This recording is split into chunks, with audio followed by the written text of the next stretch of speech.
அனைவருக்கும் வணக்கம்.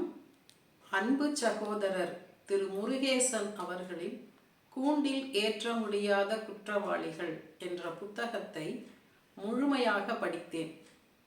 இந்த புத்தகத்தை படித்தவுடன் வியப்படைந்தேன், பிரமிப்படைந்தேன் என்று சொல்வதை விட மகிழ்ச்சி அடைந்தேன் என்றே சொல்ல வேண்டும். அதற்கு காரணம், அவர் பார்வையற்றோரின் ஒட்டுமொத்த குரலாக ஒலித்திருக்கிறார். பார்வையற்றோர்களின் உள்ளத்தில் எழுகின்ற உணர்வுகளை, அவர்களுடைய எண்ண குவியல்களை, உள்ள குமுறல்களை உள்ளது உள்ளபடி எடுத்துரைத்திருக்கிறார். சிலர் மென்மையான போக்கினை கடைபிடித்திருக்கலாமோ என்று கேட்டார்கள். ஆனால் என்னுடைய இதயத்தில் இருந்து எழுகின்ற உணர்வுகளை அப்படியே எழுதியிருக்கிறேன் என்று ஒரு இடத்திலே சொல்லி இருக்கிறார். அப்படி இதயத்தில் எழுகின்ற எண்ணங்களை சொல்லுவதற்கு ஒரு துணிச்சல் வேண்டும், தைரியம் வேண்டும், தன்னம்பிக்கை வேண்டும். அந்த துணிச்சலையும் தைரியத்தையும் தன்னம்பிக்கையையும் திரு முருகேசன் அவர்களிடம் பார்த்தேன். அவருக்கு என்னுடைய மனமார்ந்த பாராட்டுக்கள்.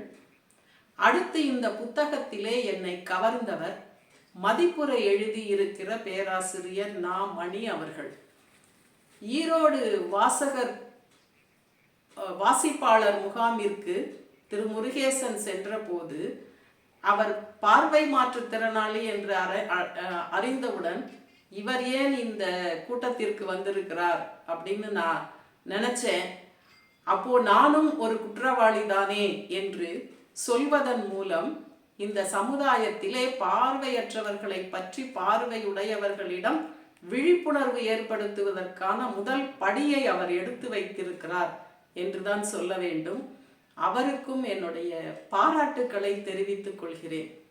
அடுத்து திரு வரதராஜன் அவர்கள் இந்த புத்தகத்தை உலக அளவிலே எடுத்து செல்ல வேண்டும், அதற்காக நான் ஆங்கிலத்திலே மொழிபெயர்த்து தருகிறேன் என்று சொல்லி இருக்கிறார். அதற்காக அவருக்கு என்னுடைய பாராட்டுக்களை தெரிவித்துக் கொள்கிறேன். ஆனால் இந்த புத்தகத்தை உலக அளவில் எடுத்து செல்வதற்கு முன்னால் நம் வீட்டில் இருப்பவர்களை இந்த புத்தகத்தை படிக்க வைக்க வேண்டும். நம்மை சுற்றி இருப்பவர்களை, இந்த சமுதாயத்தை சேர்ந்தவர்களை நாம் இந்த புத்தகத்தை படிக்க வைக்க வேண்டும். அது மிகப்பெரிய சவாலான செயல். இதை படித்துவிட்டு அவர் பேராசிரியர் நா. மணியை போல நான் ஒரு குற்றவாளிதான் என்று நம்மை சுற்றி இருப்பவர்கள் எவ்வளவு தூரம் ஏற்றுக்கொள்வார்கள் என்று தெரியவில்லை. இருந்தாலும் அவர்களை பற்றி உள்ளது உள்ளபடி ஒரு சின்ன சின்ன விஷயத்தை கூட அவர் விடலை. வீட்டிலே, பள்ளியிலே, கல்லூரியிலே, பணியிடங்களிலே, சமுதாயத்திலே, பொது இடங்களிலே பார்வையற்றவர்கள் எப்படி உதாசீனப்படுத்தப்படுகிறார்கள், எப்படி புறக்கணிக்கப்படுகிறார்கள் என்றெல்லாம் உள்ளது உள்ளபடி எடுத்துரைத்திருக்கிறார். அது உண்மையிலேயே மிகப்பெரிய விஷயம். அவர் இன்னொன்னு சொல்லியிருக்காரு, ஒவ்வொரு பார்வையற்றவருக்கும் இவ்வளவு ஒரு நூல் எழுதுகின்ற அளவு அனுபவம் இருக்கிறதுன்னு. அது முழுக்க முழுக்க உண்மையான விஷயம்.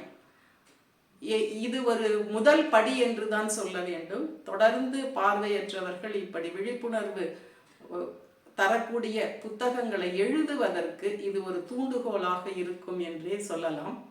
அடுத்தது இன்னொரு விஷயம் சொல்லியிருக்காரு. இப்படி பார்வையற்றோர்களை மற்றவர்கள் புரிந்து கொள்ளாமல் இருப்பதற்கு என்ன காரணம் என்று ஆராய்ந்திருக்கிறார். அறியாமைதான் என்று சொல்லியிருக்கிறார். அது அறிவின் எல்லை, அறிவுக்கு எப்படி எல்லை இல்லையோ அதே மாதிரி அறியாமைக்கும் எல்லை இல்லை அப்படின்னு அவர் சொல்லியிருந்தது எனக்கு மிகவுமே பிடித்திருந்தது. அப்புறம் எதிர்மறையான விஷயங்களை பற்றி மட்டும் சொல்லிக்கிட்டே இருக்காரே அப்படின்னு சொல்லி மனசுக்குள்ள ஒரு உறுத்தல் இருந்தது. ஏன்னா புத்தகத்தின் கடைசி வரைக்கும் எதிர்மறையான விஷயங்களை பற்றியே சொல்லி இருக்கிறார் என்ன. ஆனால் அதற்கு முத்தாய்ப்பாக ஒரு மகுடம் வைத்தது போல் கடைசி அத்தியாயத்தில் யாரெல்லாம் பார்வையற்றோர்களுக்கு உதவி செய்கிறார்கள் என்பதையும் அவர் மிக அழகாக எடுத்துரைத்தார். திருமதி அன்னம் நாராயணனை பற்றி, கண்ணன் ஐயாவை பற்றி, தர்ஷினி நிறுவனத்தை பற்றி, கர்ண வித்யாலயா நிறுவனத்தை பற்றி எல்லாம் எழுதியிருந்தார். நான் கல்லூரியில் படிக்கின்ற காலத்திலே திருமதி அன்னம் நாராயணன் அவர்கள் எனக்கு பல புத்தகங்களை கேசட்டிலே பதிவு செய்து கொடுத்திருக்கிறார்கள். அதை நான் இன்னும் பொக்கிஷமாக வைத்திருக்கிறேன். இப்படி நம்மை 10 பேர் கீழே தள்ளினாங்களாம், யாராவது ஒருத்தர் தூக்கி விடுவார்கள். அந்த தூக்கி விடுவர்களை வைத்து கொண்டுதான் நாம் வாழ்க்கையிலே முன்னேறி இருக்கிறோம் என்பதை மிகவும் அருமையாக சொல்லி இருக்கிறார்.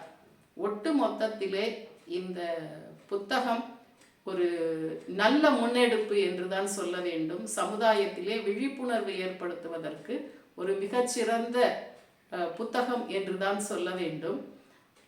இந்த புத்தகத்தை எழுதிய திரு முருகேசன் அவர்களுக்கு என்னுடைய வாழ்த்துக்களையும் பாராட்டுக்களையும் மீண்டும் சொல்லிக்கொண்டு, இதே மாதிரி அவர் பல படைப்புகளை படைத்து பொது வெளியிலே, அதாவது இந்த புத்தகம் பார்வையற்றோர் நடுவிலே படிக்க வைக்கப்பட வேண்டும் என்பதை விட பார்வையுடையவர்கள் நடுவிலே பொது வெளியிலே இந்த புத்தகத்தை எடுத்து செல்ல வேண்டும். அதற்கு பேராசிரியர் மணி போன்றவர்கள் கண்டிப்பாக உதவி செய்வார்கள் என்று நம்புகிறேன். அப்பொழுதுதான் இந்த சமுதாயத்திலே ஒரு சிறு மாற்றமாவது ஏற்பட்டால் அதுவே இந்த புத்தகத்திற்கு பெரிய வெற்றியாக அமையும் என்று சொல்லி மீண்டும் திரு முருகேசன் அவர்களுக்கு என்னுடைய வாழ்த்துக்களை தெரிவித்துக் கொள்கிறேன். நன்றி, வணக்கம்.